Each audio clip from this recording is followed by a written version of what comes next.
Welcome to star TV.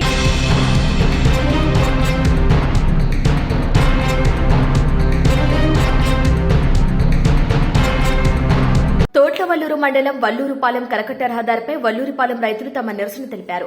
పండించిన ధాన్యం కొనుగోలు సకాలంలో జరగటం లేదు అని, మిల్లర్లు ధాన్యంను తక్కువ ధరకు అడుగుతున్నారని రైతులు తమ ఆవేదన వ్యక్తం చేశారు. రైతులు రహదారి మీద ధర్నా చేయడం వలన రోడ్డుకు ఇరువైపులా కిలోమీటర్ల మేర ట్రాఫిక్ నిలిచిపోయింది. ప్రయాణికులు తీవ్ర ఇబ్బంది పడ్డారు. సమాచారం తెలుసుకున్న తోట్లవల్లూరు సబ్ ఇన్స్పెక్టర్ అర్జున్ రైతులతో మాట్లాడి సర్ది చెప్పి ట్రాఫిక్ క్లియర్ చేశారు.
డాక్టర్ బిఆర్ అంబేద్కర్ కోనసీమ జిల్లా రామచంద్రపురం నియోజకవర్గం కె గంగవరం మండలం దెంగేరు గ్రామంలో నూతనంగా వారహి హాస్పిటల్ ప్రారంభించారు.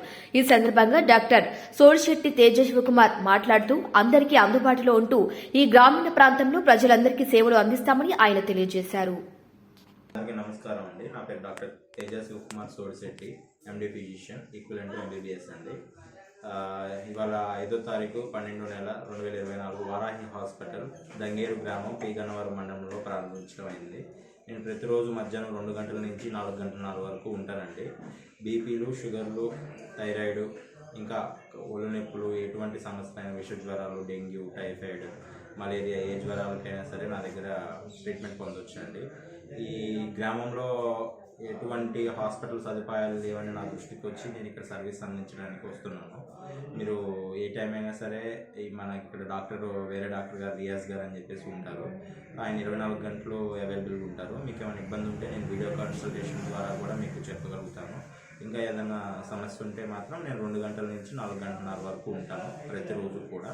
ఏమన్నా అవసరమైతే మాత్రం వచ్చి ఈ సేవలు వినియోగించుకోగలరు. Thank you.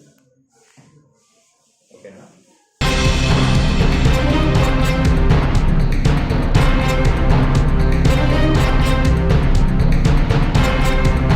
దుద్యాలలో శేషాద్రినాథ్ ప్రత్యేక పూజలు గురువారం చేశారు.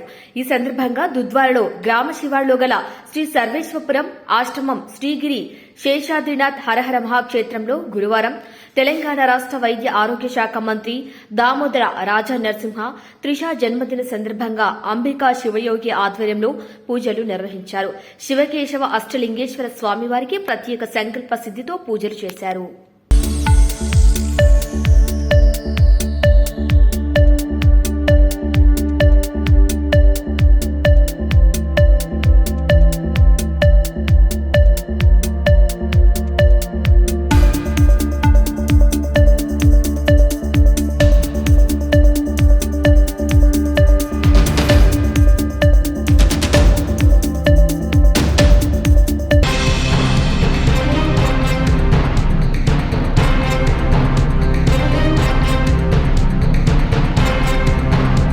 మునిపల్లి మండలం మల్లికార్జునపల్లికి చెందిన జాంగీర్ ఇంటర్ పూర్తి చేసిన విద్యార్థి. అతనికి బొమ్మలు గీయటంపై చాలా ఆసక్తి. ఎవరి బొమ్మనైనా క్షణాల్లో ఉన్నది ఉన్నట్లుగా గీయగల నేర్పరి, టాలెంట్ ఉంది. అంతేకాదు ఎప్పుడూ ఏదో ఒక కొత్త విషయం నేర్చుకోవాలి అన్న తపన అతనిలో ఉన్నది. ఆ ఉత్తరంతోనే గత సంవత్సరం తన ఆలోచనకి వదిలిపెట్టి పాత బైక్ ఇంజన్తో స్వయంగా ఒక కారు తయారు చేసుకుని దారిపై తిరుగుతూ మండలంలోని అందరినీ ఆశ్చర్యంలో ముంచెత్తాడు. అతని ఆవిష్కరణకి అందరూ అభినందనలు తెలిపారు. నిరంతరం కొత్తగా ఆలోచించే జహంగీర్ ఈసారి తన సొంత నియోజకవర్గం మంత్రివర్యులు అయిన శ్రీ దామోదర రాజా నరసింహకి వినతిగా జన్మదిన శుభాకాంక్షలు తెలిపి తన అభిమానాన్ని చాటుకోవాలనుకున్నాడు. ఆ ఆలోచనతో నుండే పుట్టినదే ఈ థ్రెడ్ ఆర్ట్ ఆలోచన. దారాలను ఒక క్రమ పద్ధతిలో చుట్టడం ద్వారా ఏర్పడే చిత్రాలను థ్రెడ్ ఆర్ట్ అని అంటారు. 2 నెలల క్రితం వచ్చిన తన ఆలోచనకి ఆచరణలో పెట్టాలని అనుకున్నాడు. అందరిలా ఆలోచిస్తే అతను జహంగీర్ ఎందుకవుతాడు? ప్రపంచంలోనే ఇప్పటి వరకు ఎవరూ వేయనంత పెద్దగా దామోదర్ రాజా నరసింహ గారి చిత్రాన్ని వేయాలని సంకల్పించాడు. కానీ దానికి చాలా ఖర్చవుతుందని ఆలోచనలో పడ్డాడు.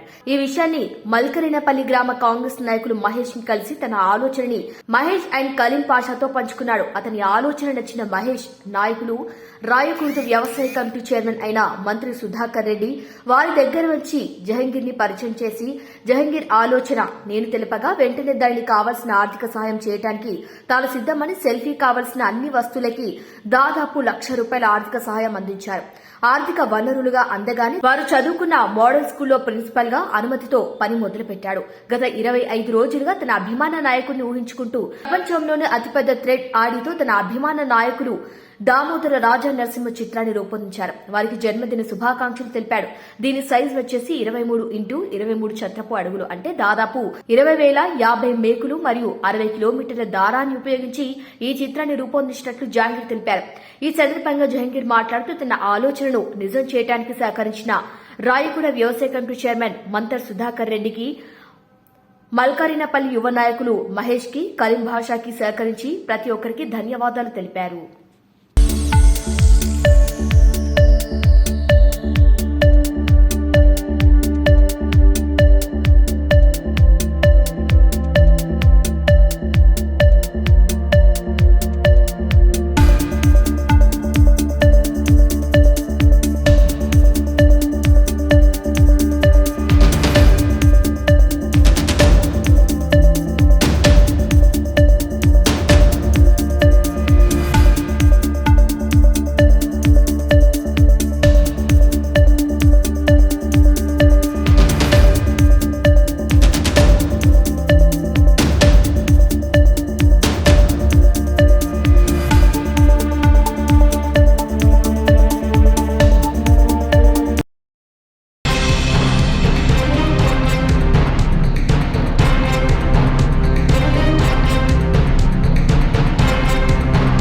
గ్యారంటీలలో భాగంగా మహాలక్ష్మి ఉచిత బస్సు ప్రయాణం కల్పించడం మహిళలకు ఎంతో ఆర్థిక భరోసా కల్పించిందన్నారు. గత పాలకుల నిర్లక్ష్యం వల్ల ఆర్టీసీ సంస్థ ఆస్తులను అమ్మే వరకు దారితీసింది. నేడు కాంగ్రెస్ ప్రభుత్వ పాలనతో లాభాల బాట ఆర్టీసీ నడుస్తోంది. ప్రభుత్వం మహాలక్ష్మి పథకం ప్రవేశపెట్టినప్పటి నుంచి మంచిర్యాల ఆర్టీసీ డిపో 8 కోట్ల లాభాలను ఆర్జించడం సంతోషంగా ఉందని ఆయన అన్నారు. మహిళలు ఆర్థికంగా లాభపడితేనే కుటుంబాలు బాగుంటాయని దానిని నిజం చేసింది. ఆర్టీసీ కార్మికులైన మంచిర్యాల జిల్లాలో మహాలక్ష్మి పథకం ద్వారా ఉచిత బస్సు ప్రయాణంలో 1,30,00,000 మంది మహిళలు సద్వినియోగం చేసుకోవడం సంతోషంగా ఉందని అన్నారు. ఆర్టీసీ కార్మికుల పట్ల చిత్తశుద్దితో పనిచేస్తున్నామని, త్వరలోనే వారికి జీతాలు పెంచి వచ్చిన లాభాల్లో వాటా ఇస్తామని ఆయన స్పష్టం చేశారు. ముఖ్యమంత్రి రేవంత్ రెడ్డి, ఉప ముఖ్యమంత్రి భట్టి విక్రమార్క, రవాణా శాఖ మంత్రి పొన్నం ప్రభాకర్ దృష్టికి ప్రభుత్వంలో ఆర్టీసీ ఉద్యోగుల విలీనం, కార్మికుల సమస్యలు, ఇళ్ల స్థలాల విషయం తీసుకువెళ్లి పరిష్కరించేందుకు కృషి చేస్తామని అన్నారు. ప్రయాణికుల రద్దీ దృష్ట్యా మంచిర్యాల బస్టాండ్ విస్తరించి ఆధునిక హంగులతో తీర్చిదిద్దుతామని అన్నారు. అనంతరం ఆర్టీసీ బస్సులో ఉచిత ప్రయాణం చేస్తున్న మహిళను ఘనంగా సన్మానించారు.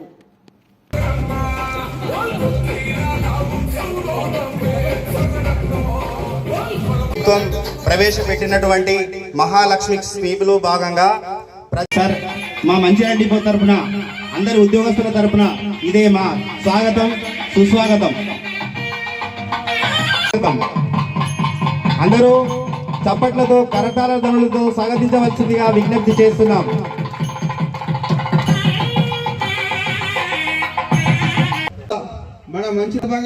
మన మంచిర్యాల డిపో ఎంతో ముందుకు ఫ్రిడ్జ్ అందించడం జరిగింది. దాని రిపేర్ కొరకు కూడా డబ్బులు ఇవ్వడం జరిగింది. అలాగే సోదరి సోదరులందరికీ తెలియజేస్తున్నాం. అలాగే మనకి మన ఎమ్మెల్యే గారు రావడం చాలా సంతోషకరం. ఎందుకంటే మన ఆర్టీసీ కార్మికుల బాగోగులు చూసినందుకు వారికి ఉదయపూర్వక ధన్యవాదాలు తెలుపుతున్నాను. చేయడం జరిగింది. అలాగే మనకు మేడారం జాతర అంటే మన తెలంగాణ ఆర్టీసీ మంచిర్యాల డిపో కార్మికులు ప్రతి ఒక్కరికి నష్టాల బాట నుంచి ఆర్టీసీని ప్రైవేటు పరం చేసి ప్రైవేట్ వాళ్ళకు ఆస్తులు అమ్ముకునే స్థాయి నుంచి మళ్ళీ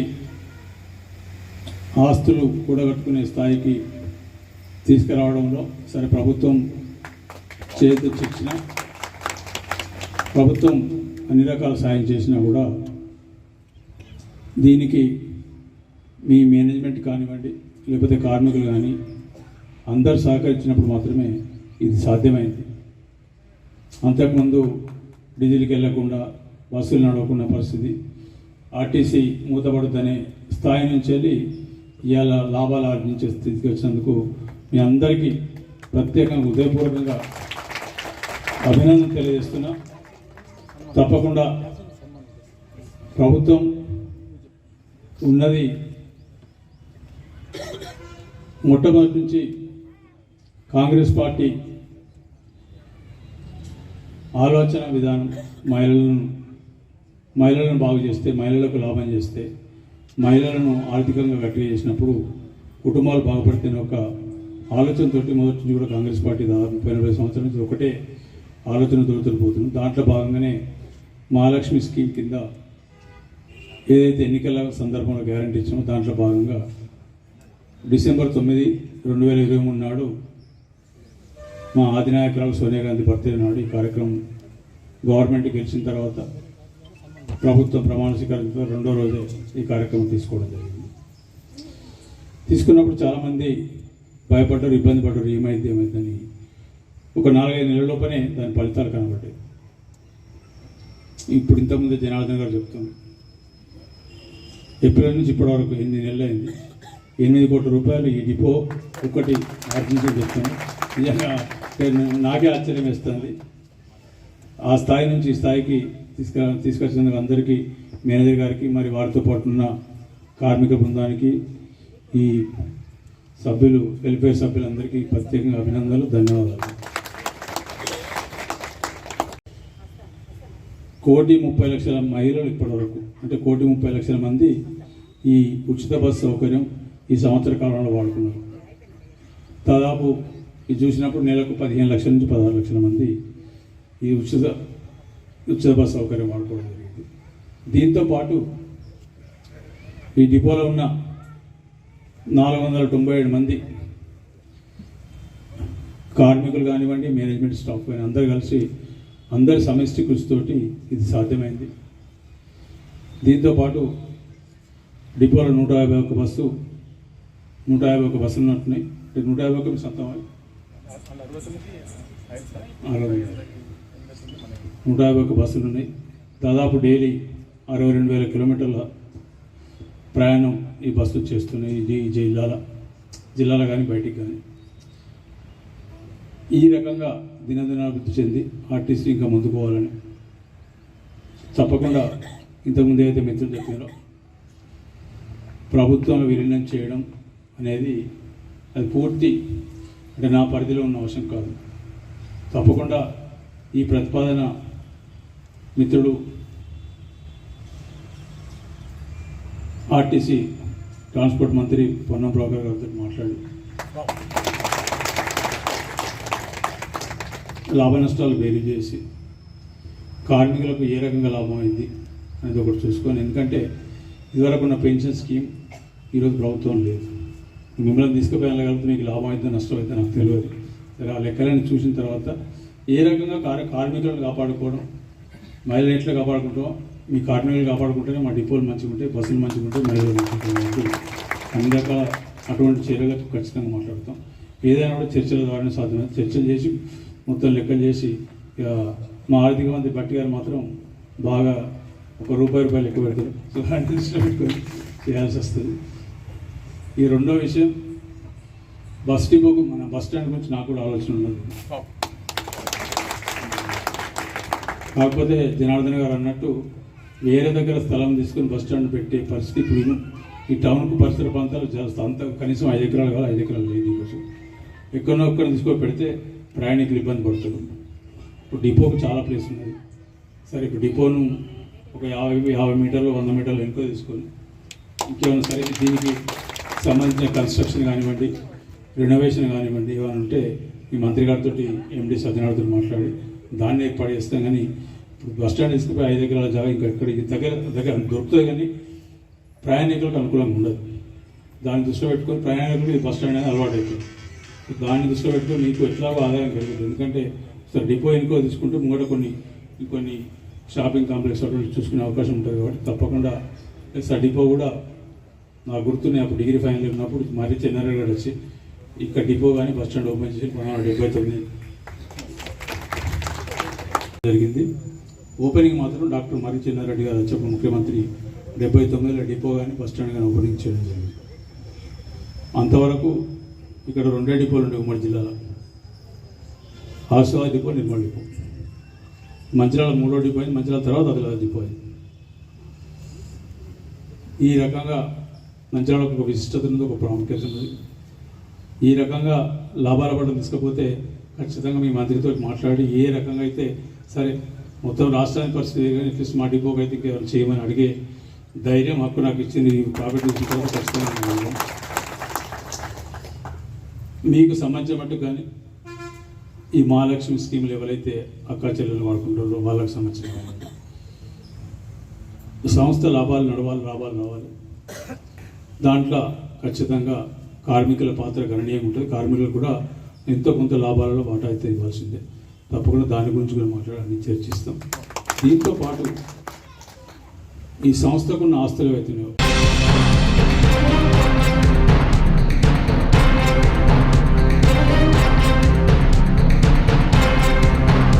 రేపు అనగా 6/12/2024 నుంచి జనవరి 8వ తారీఖు వరకు రాష్ట్ర వ్యాప్తంగా గ్రామ సభ జరుగుతుంది. మన పీలేరు పట్టణంలో 15 రెవెన్యూ గ్రామాల వైపుగా ప్రతి సచివాలయంలోనూ కవర్ అయ్యేటట్టుగా అన్ని హ్యాబిటేషన్స్ కవర్ అయ్యేటట్టుగా ఈ రెవెన్యూ గ్రామ సభ జరుగుతుంది. ఈ రెవెన్యూ గ్రామ సభలలో ప్రత్యేకంగా రెవెన్యూ సమస్యలతో పాటు అన్ని సమస్యలు కూడా మేము స్వీకరించడం జరుగుతుంది. ప్రత్యేకించి అసైన్మెంట్ భూములు, గవర్నమెంట్ భూములు, డాక్టర్ ల్యాండ్స్, ఇనామ్ ల్యాండ్స్ ఏదైతే ఇది వల్ల గవర్నమెంట్ తరఫున మామూలు కొన్ని మన ఫ్లెక్సిబుల్స్గా చేసి వాటినంతా సరళీకృతం చేసామో అది ఎక్కడ కూడా అవకతవకలు జరగకుండా ఈ నిర్భయంగా ఏమైనా భయభ్రాంతికి గురికుండా వాళ్ళు ఏమన్నా అమ్మేశారా, బలవంతంగా తీసుకున్నారా అన్న వాటిపైన, తర్వాత కొత్తగా ఏదైనా రేషన్ కార్డు ఇష్యూ కానీ, ఇంటి పట్టా విషయం కానీ, ఆ సంబంధిత గ్రామాలలో ఇంటి సమస్యలు కానీ, కుల వివక్షత కానీ, ఏదైనా దారి సమస్యలు కానీ, ఈ PGRSలో గౌరవనీయులైన రాష్ట్ర ముఖ్యమంత్రులకు కానీ, ఉప ముఖ్యమంత్రులకు కానీ, జిల్లా మంత్రివర్గం తర్వాత వచ్చిన అర్జీలు కానీ, అదేవిధంగా PGRSలో జిల్లా కలెక్టర్ నుంచి వచ్చిన అర్జీలు కానీ, డివిజన్ లెవెల్లో వచ్చిన అర్జీలు కానీ, ఈ పీరియడ్ తహసీల్దార్ కార్డు నుంచి వచ్చిన అర్జీలు కానీ అన్నీ కూడా పరిష్కరించడం జరిగింది. పైపెచ్చు ఇంకా ఏదైనా సమస్యలు చెప్పినట్టు అన్నీ స్వీకరిస్తాము. ఇది ఉదయం 9 గంటల నుంచి సాయంత్రంగా 5 గంటల వరకు జరిగే కార్యక్రమం కాబట్టి ప్రతి ఒక్కరు కూడా ఈ రెవెన్యూ గ్రామ సభలలో వారి సమస్యలను ప్రధానంగా భూ సమస్యల్ని పరిష్కరించుకునే అవకాశం ఉంది కాబట్టి తప్పనిసరిగా దీన్ని అందరూ ఉపయోగించుకోవాల్సిందిగా అందరినీ నేను పేరున కోరుతున్నాను. నమస్కారం.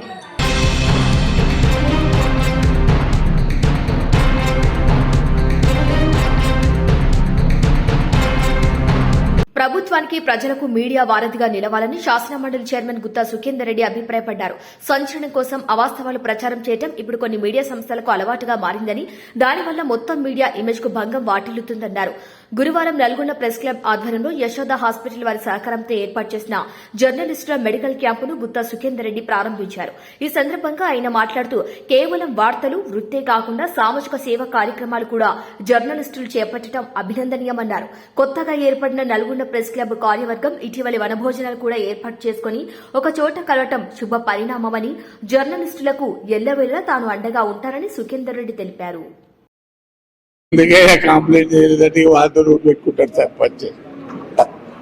అంటే ఆ పరిస్థితులు ఉండకూడదు.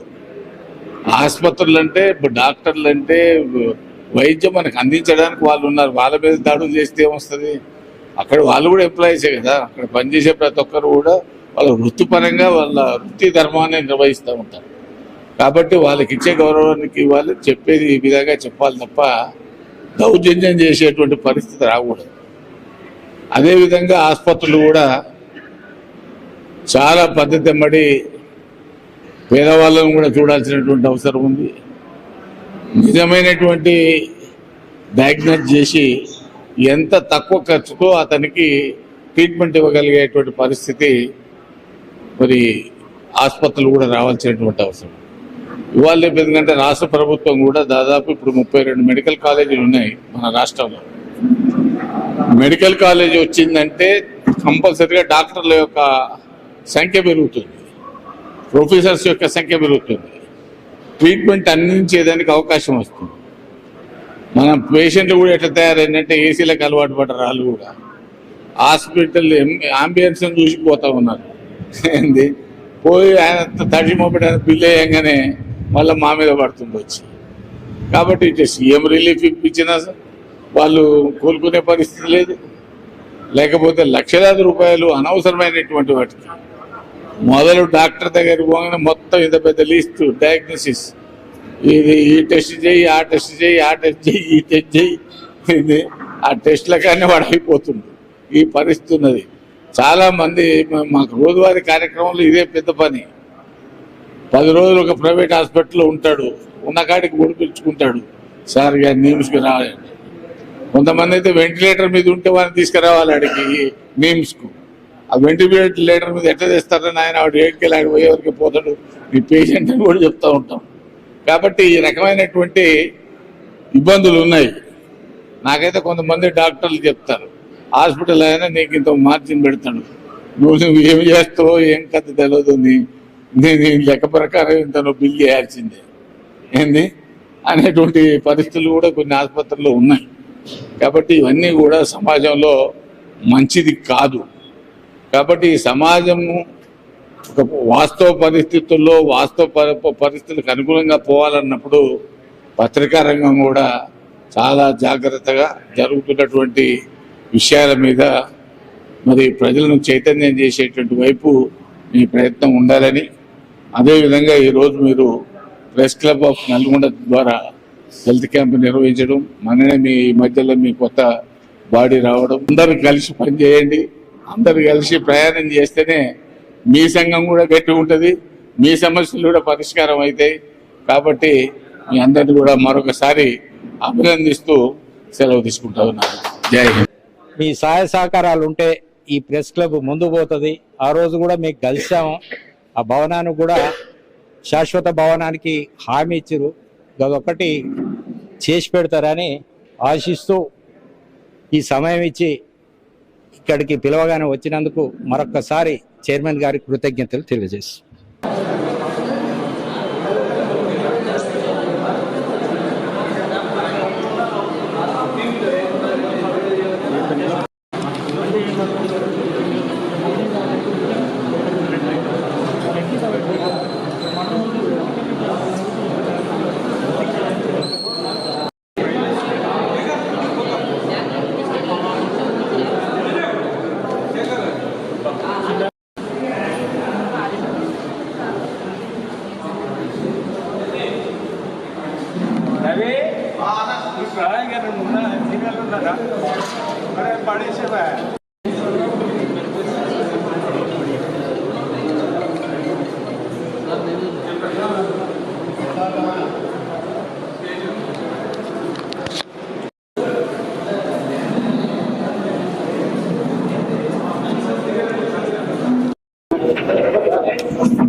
నల్గొండ ప్రెస్ క్లబ్ ఆధ్వర్యంలో నిర్వహిస్తున్నటువంటి హెల్త్ క్యాంప్ సందర్భంగా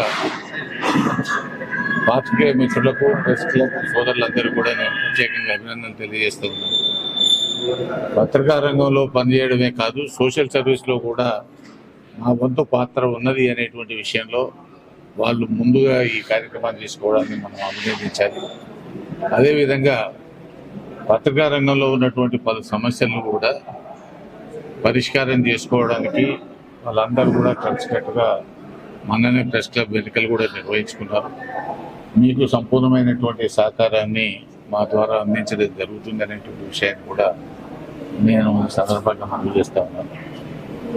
ఇటు ప్రసార సాధనాలు కావచ్చు, మరి ఎలక్ట్రానిక్ మీడియా కావచ్చు, ప్రింట్ మీడియా కావచ్చు, ఏది ఏమైనా సరే వాస్తవాలను ప్రజల దృష్టికి తీసుకెళ్లి వాటిని సరిదిద్దుకోవాల్సినటువంటి బాధ్యత, సరిదిద్దాల్సినటువంటి బాధ్యత కూడా పత్రికా రంగం మీద ఉంది. దాన్ని స్వాగతించాల్సిన అవసరం ప్రభుత్వాల మీద, ప్రజల మీద, అధికార యంత్రాంగం మీద కూడా ఉన్నది. కాబట్టి మంచి కార్యక్రమాన్ని నిర్వహిస్తున్నటువంటి నల్గొండ ప్రెస్ క్లబ్కు నేను ప్రత్యేకంగా మరొకసారి అభినందన తెలియజేస్తూ సెలవు తీసుకుంటాను. యశోద ఆసుపత్రి వారికి కూడా నేను ప్రత్యేకంగా అభినందనలు తెలియజేస్తాను. రోజు నల్గొండ ప్రెస్ క్లబ్ వారు యశోద హాస్పిటల్ సౌజన్యంతో హెల్త్ క్యాంప్ నిర్వహించడం జరిగింది.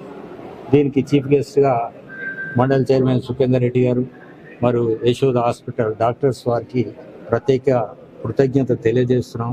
ఈ కార్యక్రమం విజయవంతం కావాలని కోరుకుంటూ ఇక్కడ వచ్చినటువంటి మిత్రులే కాకుండా ఇంకా రావాల్సినటువంటి మిత్రులు, వాళ్ళ యొక్క కుటుంబ సభ్యులందరూ కూడా ఈ యొక్క కార్యక్రమాన్ని సద్వినియోగం చేసుకొని డాక్టర్ చెకప్ చేసుకొని ముందు ఆరోగ్యాలు బాగుపరచుకోవాలని చెప్పని సభాముఖంగా కోరుకుంటూ మరొకసారి ప్రెస్ క్లబ్ వారికి కృతజ్ఞతలు తెలియజేస్తాను. ప్రెస్ క్లబ్ తరఫున ఈరోజు నిర్వహించిన ఉచిత మెడికల్ క్యాంపు విచ్చేసిన శాసనమండలి చైర్మన్ గుత్త సుఖేంద్ర గారికి ప్రత్యేకమైన ధన్యవాదాలు. ఈ క్యాంపు ఈరోజు నిర్వహించుకోవడం చాలా హర్షణీయం. ఇలాంటి క్యాంపులు మనం భవిష్యత్తులో కూడా చాలా నిర్వహించుకోవాలి. ఈ క్యాంపును జర్నలిస్ట్ మిత్రులందరూ కూడా సద్వినియోగం చేసుకోవాలి. వాళ్ళు సద్వినియోగం చేసుకోవడం కాకుండా వాళ్ళ కుటుంబ సభ్యులను అందరినీ తీసుకురావాల్సిందిగా కోరుతున్నాము. వాళ్ళకు సంబంధించి వాళ్ళ సంక్షేమ దృష్ట్యా ఈ కార్యక్రమాన్ని ఏర్పాటు చేయడం జరిగింది మా ప్రెస్ క్లబ్ తరఫున. అదేవిధంగా భవిష్యత్తులో కూడా మరిన్ని కార్యక్రమాలు ఏర్పాటు చేయాలని చెప్పి కూడా మేము నిర్ణయించుకోవడం జరిగింది. అయితే ఈ రోజు ఇటు మెడికల్ క్యాంప్ లో భాగంగా మొత్తం 8 టెస్టులు, దాదాపు 7 స్పెషలిస్ట్ డాక్టర్లు మనకు మలక్పేట నుంచి వచ్చారు. మేము అడిగిన వెంటనే వారి సహృదయంతో ఇటు మా కార్యక్రమానికి సహకరించినటువంటి యశోద హాస్పిటల్ వారికి, అదేవిధంగా మన కార్యక్రమం మన ఆహ్వానం మేరకు జర్నలిస్టుల ప్రెస్ క్లబ్ ఆహ్వానం మేరకు హైదరాబాద్ నుంచి కార్యక్రమం ప్రారంభించడానికి వచ్చినటువంటి గుత్తా సుఖేందర్ రెడ్డి గారు కూడా మా ప్రెస్ క్లబ్ తరఫున ధన్యవాదాలు తెలియజేస్తున్నాం. ప్రతి ఒక్క జర్నలిస్ట్ కూడా ఈ కార్యక్రమాన్ని సద్వినియోగం చేసుకోవాలని చెప్పి కోరుతాం.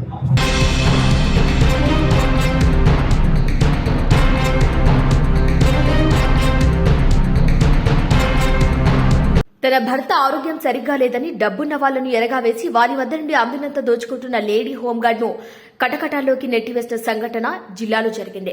వివరాల్లోకి వెళ్తే వేములవాడ దేవస్థానంలో ఏఈగా పనిచేసి రిటైర్డ్ అయిన ద్వారకా శేఖర్ దగ్గర రాజన్న సిరిసిల్ల జిల్లాలో హోంగార్డ్ గా పనిచేస్తున్న వడ్ల అనుష అనే లేడీ హోంగార్డ్ తన భర్త ఆరోగ్యం బాగాలేదని అతని దగ్గర 3,50,000 రూపాయలు అప్పుగా తీసుకుంది.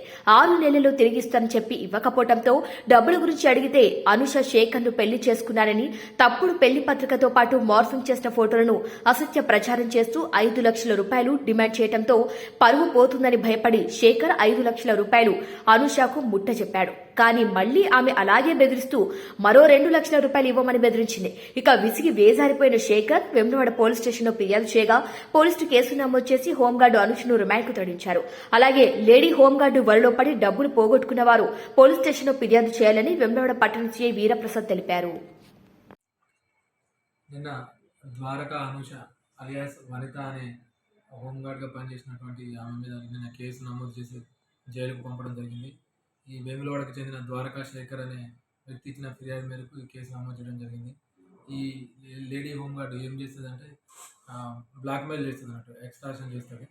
వాళ్ళ పాత ఫ్యామిలీ ఫొటోస్ని మార్కింగ్ చేసి అవి వేరే రకంగా పెట్టి ఆ ఫొటోస్ అన్నీ వైరల్ చేస్తాను, నువ్వు నాకు 5 లక్షలు ఇవ్వకపోతే నేను ఈ ఫొటోస్ అన్ని వైరల్ చేసి నీ పరువుకు భంగం కలిగించే విధంగా అట్లా చర్యలు చేపట్టడం, అవన్నీ మా దృష్టికి వచ్చి అతను ఫిర్యాదు చేయడంతో ఆమె మీద నిన్న కేసు చేసి రిమాండ్కి పంపించడం జరిగింది. గతంలో ఏమైనా కంప్లైంట్స్ ఉన్నాయా? గతంలో కూడా ఈమె మీద ఒక వేములవాడకు చెందిన ఒక వ్యక్తి దగ్గర ఇదే విధంగా ఒక 40 lakhs దాకా పైసలు తీసుకొని అవి ఇవ్వకుండా అతన్ని కూడా బెదిరించిన సందర్భంలో అది గతంలో కూడా కేసు నమోదైంది. అప్పుడు కూడా ఈమెను జైలుకు పంపించడం జరిగింది. ఇంకా ఎవరైనా ఈమె బాధితులు ఫిర్యాదుదారులు ఉంటే దయచేసి మాకు ఫిర్యాదు చేసినట్లయితే వాటి మీద కూడా మేము చర్య తీసుకోవడం జరుగుతుంది.